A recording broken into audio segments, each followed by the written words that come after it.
Israel ప్రధానమంత్రి Benjamin Netanyahu నేను ఈరాన్ని కొట్టేశాను, నా నెక్స్ట్ టార్గెట్ టర్కీ, దాని తరువాత పాకిస్తాన్ అని అంటున్నారు.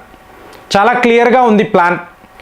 అదే మీరు అమెరికా అధ్యక్షుడు డొనాల్డ్ ట్రంప్ని అడిగారు అనుకోండి, వెనెజులా వికెట్ పడిపోయింది, ఇప్పుడు ఈరాన్, నెక్స్ట్ నా టార్గెట్ చైనా. ఆల్రెడీ సిఐఏ ఏజెంట్లు చైనాలో తిరుగుతున్నట్టుగా, అంటే చూడండి పోయిన వీడియోలో ఆంథ్రోపిక్ ఆర్టిఫిషియల్ ఇంటెలిజెన్స్. ఇప్పుడు మీకు పాలస్తీనా యుద్ధము జరిగింది చూసారా ఇజ్రాయెల్ వాళ్ళతో, ఇక్కడ వీళ్ళు టెస్టింగ్ చేశారండి. ఈ టూల్ ఎలా పనిచేస్తుంది, దీనికి ఎలాంటి ఇన్పుట్స్ ఇవ్వాలి, ఎలాంటి ప్రాంప్టింగ్ ఇస్తే అది ఎలాంటి బ్లూ ప్రింట్ ఇస్తుంది, యుద్ధము చేయడానికి ఒక బ్లూ ప్రింట్ ఆంథ్రోపిక్ ఎలా ఇస్తుంది అని ఇజ్రాయెల్ వాళ్ళు పసిగట్టారు. మరి అంతే కదా, అడ్వాన్స్డ్గా ఉంటారు కదా. అలాంటప్పుడు ఇప్పుడు చైనాలో సిఐఏ ఏజెంట్లు తిరుగుతున్నారు అంటే జీ జింగ్పింగ్ యొక్క డైలీ రొటీన్ ఏమిటి, ఈయన ఎక్కడ నుంచి ఎక్కడికి వెళతాడు, ఏ టైంలో ఎక్కడ ఉంటాడు, ఎవరిని కలుస్తాడు, ఇతని మీద కుట్రలు పన్నేవాళ్ళు ఎవరెవరు, వీళ్ళ లిస్టు ఏంటి, వీళ్లను తమ వైపు తిప్పుకుంటే జీ జింగ్పింగ్ని వేసేయవచ్చా. ఏంటండి జోకా అంటే రీసెంట్గా ఈరాన్ సుప్రీం లీడర్ని చేసి చూపించారు కదండి. ఇప్పుడు ఇది చైనా విషయంలో కూడా అమెరికా చెయ్యగలదు. ఆర్టిఫిషియల్ ఇంటెలిజెన్స్ ద్వారా ఇది జరిగే అవకాశాలు 100% ఉన్నట్టుగా చెప్తున్నారు. ఇప్పుడు ఈ ఆట అంతా ఏమిటి మీరు చూడండి, ఒక మ్యాక్రో లెవెల్లో ఈ గేమ్ ఏమిటి, ఈ ఈరాన్ యుద్ధం ఏంటి, ఈ 17 దేశాలు ఇక్కడ నివసించే అమెరికా పౌరులు మూటాముళ్ళు సర్దుకొని మీరు పారిపోండి, ఇవన్నీ ఎందుకు మాట్లాడుతున్నారు, అసలు సిసలైన కారణాలు. ఇప్పుడు రష్యా నుంచి భారత్కు చమురు వస్తుందండి, పెద్ద పెద్ద ఓడల్లో వస్తాయి. ఎటు నుంచి వస్తాయి, స్ట్రైట్ ఆఫ్ హార్మస్. 20% లాజిస్టిక్స్ ఇటే. ఇప్పుడు ఆగిపోయింది కదండి. రష్యా నుంచి భారత్కు చమురు వచ్చే మార్గము ఆగిపోయింది. నెక్స్ట్ లెవెల్, మరి ఇదే మార్గములోనే రష్యా నుంచి లేదా వేరే దేశాలు, ముఖ్యంగా ఈరాన్ లాంటి దేశాల నుంచి చైనాకు చమురు వెళుతుంది. చైనా మనకన్నా చాలా పెద్ద దేశం కదండి, కన్జంప్షన్ ఎక్కువ ఉంటుంది. కాబట్టి చైనాకు ఈ చమురు అనేది చాలా ముఖ్యం. ఇప్పుడు ఈ ఎనర్జీ సప్లై అనేది ఆగిపోయింది కదా.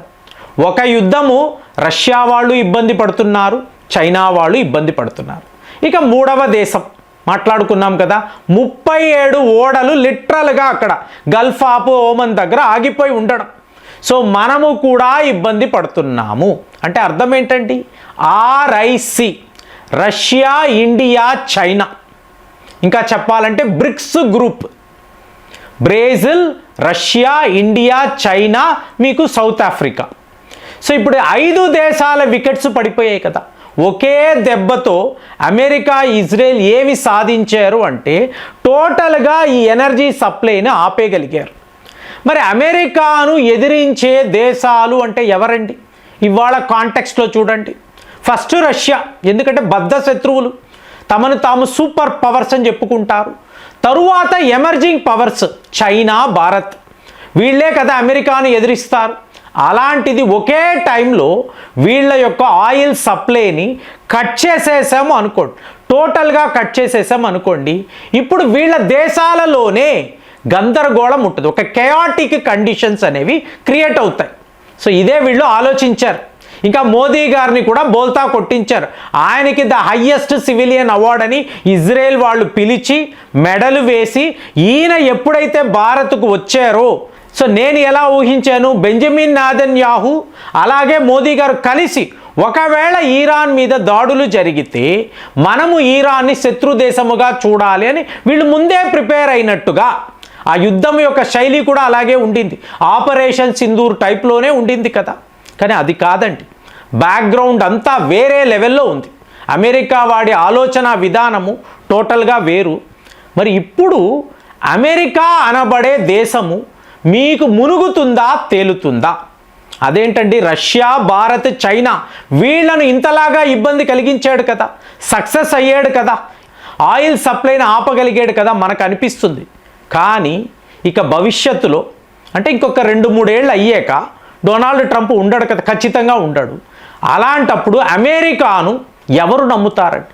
అమెరికన్ డాలర్ మీద ఆధారపడి ఏ ఒక దేశమైనా ఈ ప్రపంచంలో వ్యాపారము అనేది చేస్తుందా? అంటే వీళ్ళు ఏం ఆలోచిస్తారు, మిడిల్ ఈస్ట్ దేశాలంతా మాకు సపోర్ట్ అని చెప్పి ఎప్పుడు అమెరికా వాళ్ళు భావిస్తూ ఉంటారు. ఇవాళ ఏమైంది, మిడిల్ ఈస్ట్లో ఒక దేశాన్ని కూడా అమెరికా కాపాడలేకపోయింది. అంటే వాళ్ళ స్వార్థ చింతన ఏమిటి అనేది ప్రపంచానికి ట్రంప్ గారు క్లియర్గా చూపించేశారు. అంటే ఎటువంటి డిప్లొమసీ ఉండదండి. నేను నిన్ను శత్రువుగా చూస్తున్నానంటే మొహం మీదే చెప్పేస్తాడు ఇతను.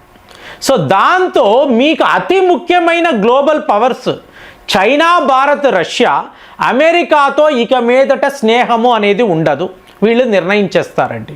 ఓకే, ఇప్పుడు యూరోప్ యూనియన్ వాళ్ళు మార్గమే లేదు కదా, మీకు ఖతార్ నుంచో లేదా సౌదీ అరేబియా నుంచో యూఏఈ నుంచో వీళ్ళకు ఎనర్జీ ఉండదండి, ఆయిల్ సప్లై ఉండదు.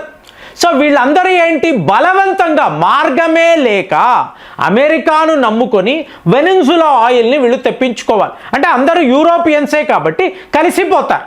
ఇవాళ నాటో అంటున్నారు, యూరోప్ దేశాలు ఈరాన్పై యుద్ధం ఇవన్నీ మాట్లాడుతున్నారు కదా, సో కలిసిపోతారు. అయినా కూడా ట్రంప్ అనబడే వ్యక్తి ఇంతలాంటి నయవంచకము చేశాడు. మా అందరినీ అష్ట కష్టాలకు గురి చేసి ఇవాళ బ్లాక్మెయిలింగ్ చేసి మీకు మార్గమే లేదు కదా, అటు మిడిల్ ఈస్ట్ నుంచి మీకు ఆయిలే రాదు, వెనిజులా ఆయిల్ రెడీగా ఉంది కొనుక్కోండి అంటాడు. మార్గమే లేక వీళ్ళు కొనుక్కుంటారు. ₹1 ఎక్కువ పెట్టినా, ఒక $4 ఎక్కువ అని చెప్పినా చచ్చినట్టు వీళ్ళు కొనుక్కోవాల్సిన పరిస్థితి.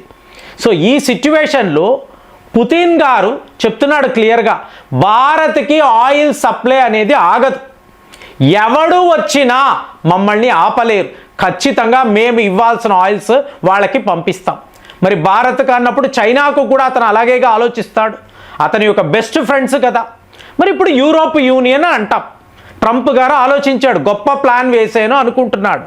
ఇప్పుడు యూరోప్ యూనియన్ వాళ్ళు రష్యాతో కలిసిపోతే ఈ యుద్ధాన్ని ఆపేసి రష్యా నుంచే మేము మా ఎనర్జీ సప్లైస్ తీసుకుంటాము అన్నారు అనుకోండి, ఇప్పుడు ఎవరండి ఐసోలేట్ అయ్యారు, ఎవరికండి నష్టాలు?